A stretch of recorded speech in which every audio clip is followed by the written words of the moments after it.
Hey everyone, welcome into another episode of my Dynasty Fantasy Football YouTube channel.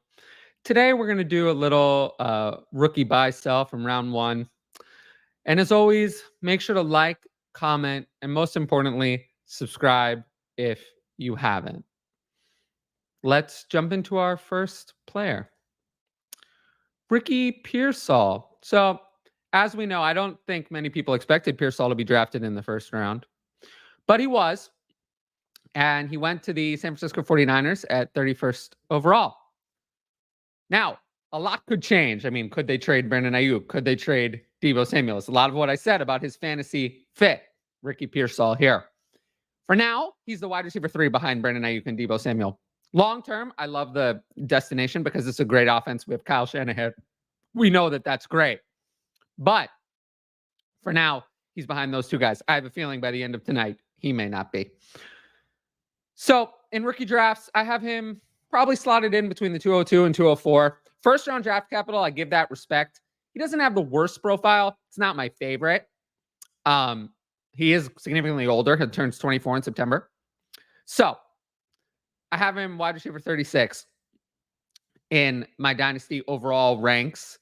And that puts him in company of just behind some veterans like Deontay Johnson, Chris Godwin, Terry McLaurin, and ahead of, Christian Kirk, Amari Cooper, players like that. So we'll see. I love that the 49ers spent first round pick on him, though. So the verdict for me, he's a buy. I think these wide receivers who go into these like vacuous situations, a lot of people fade them. He's older. He's not my favorite prospect, but he did get the first round draft capital from a good team. So if I had to say, I'm probably going to be slightly more in on him than consensus.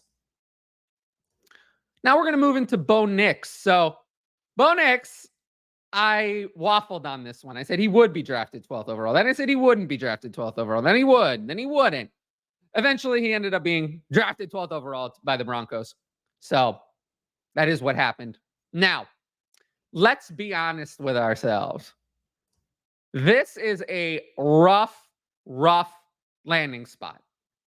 The Denver Broncos currently have Courtland Sutton, Marvin Mims, Josh Reynolds, and they have one round 3 pick, maybe to pick a wide receiver.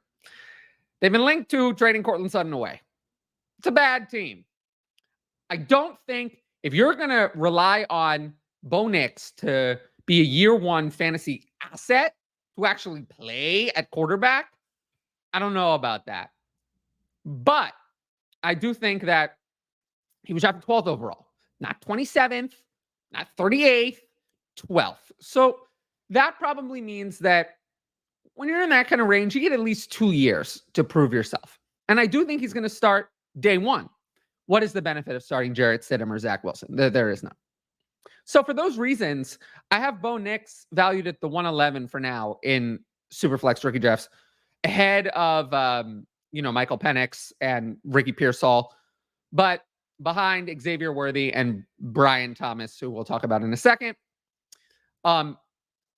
If we get a running back to a really good spot or a wide receiver to a really good spot in day 2, I could see Nix falling another spot, but probably not too far. And his dynasty value, I have him at quarterback 23. So to give you some context on that, he just behind Baker Mayfield and just ahead of Kirk Cousins. I think that that's a good range to value Bo Nix. He has upside. He's a younger player. He does have rushing upside. And let's talk about that because I have him as a buy. His rushing upside. And I also think he has the factor of people just don't like him. They don't like him. They have reasons, and I get it. The Auburn tape was bad. There are other problems. There were a lot of screens. But he has rushing upside. We talked about that. 36 rushing touchdowns in college. Better than expected draft capital. If there's players in round 2 who go high, maybe I could see Nix falling in the 201, but I would take him there. I'm fine taking him there. So I probably will be in on Bo Nix because I do expect him to start right away. I list him as a buy for me. Next up, Brian Thomas. He, interestingly, went to the Jacksonville Jaguars, but as part of a trade down, not at 17th overall like I expected originally. So slightly later than expected draft capital. But it is the team that I projected Brian Thomas to go to. As for the fantasy fit, for the real life Jaguars, it's a great fit. He fits in as their ex-traditional number one wide receiver alongside Gabe Davis, kind of their deeper threat, and then Christian Kirk as their slot receiver. Strong quarterback in Trevor Lawrence. So if Evan Ingram, this is a good offense. It's a good offense if Trevor Lawrence can continue his play from more 2022 than parts of 2023. So we will see. Now, how to value Thomas? Great question. With Xavier Worthy going to the Chiefs, I think I liked Xavier Worthy as a prospect. So I liked Brian Thomas more. But because Xavier Worthy went to the Chiefs, I think I have to move Worthy up to wide receiver 4 on 109, which leaves Thomas at 110. But I like Thomas as a prospect, whereas Nix, I was on the fence. I liked him, but I wasn't like totally sold. So even in a super flex, I'm going to take Thomas ahead of Nix because I love building around wide receivers. I love building around young wide receivers. And, Thomas fits the brief of what I'm looking for very well in a super flex rookie draft. So if I have 110, I'm happy to take him. Overall, I have him wide receiver 25. I think this is going to be high. I don't think people are going to have him this high in their rankings. To give you an idea, I have Brian Thomas ahead of players like Zay Flowers, who worst prospect, older, worse situation. Players like Tank Dell, much older, doesn't have the draft capital and stuck with bigger competition. Rashee Rice, all those question marks. I have him ahead of all of those players. So I do think I'm going to be higher on Brian Thomas in overall ranks, maybe than I am in rookie ranks. Now, as for the verdict, in a rookie draft, he's a hold because I have him at 110, and I think he's going to go at 110 in almost every rookie draft. In terms of a startup, I think he's a buy or a target for me because, again, I had him listed ahead of all those veterans. So I do like him. I like this spot. So for me, I think he's very fairly priced. Last up, Xavier Legette, or as Roger Goodell said, and maybe this is the right way to pronounce it, Xavier Legette. I thought that was very interesting at the end of the draft. But speaking of the end of the draft, he did go to the Panthers with the 32nd overall pick. As the Bills continued to trade down and down and down, the Panthers gave up 33 and 141 for 32 and 200 for Xavier Legette. Must mean that they really liked him. I mean, they did say that pre-draft. So I would have much rather if he went to the Bills. But he does have an opportunity here to earn the wide receiver 2 job behind Diontae Johnson.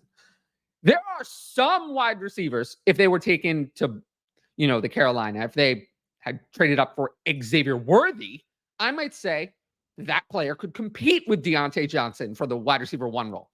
Not the case with Xavier Legette. He is fighting for the wide receiver 2 position behind Diontae Johnson. He needs Bryce Young to take a year 2 leap to have any fantasy value. If Bryce Young is as bad as he was last year, we're not going to have anything from Xavier Legette. So for me, I am not a fan. I have him down at 205 to 207 range. There are going to be players taken on day 2 who I have ahead of him. I have Ricky Pearsall ahead of him from day 1. And I'm just not a fan of Xavier Legette. In overall ranks, I have him at wide receiver 44. There will be other players, I think, that go above him, but that's with the current rookies and veterans included. So he'll probably be more like wide receiver 48 after the draft. And my verdict, he's sell for me.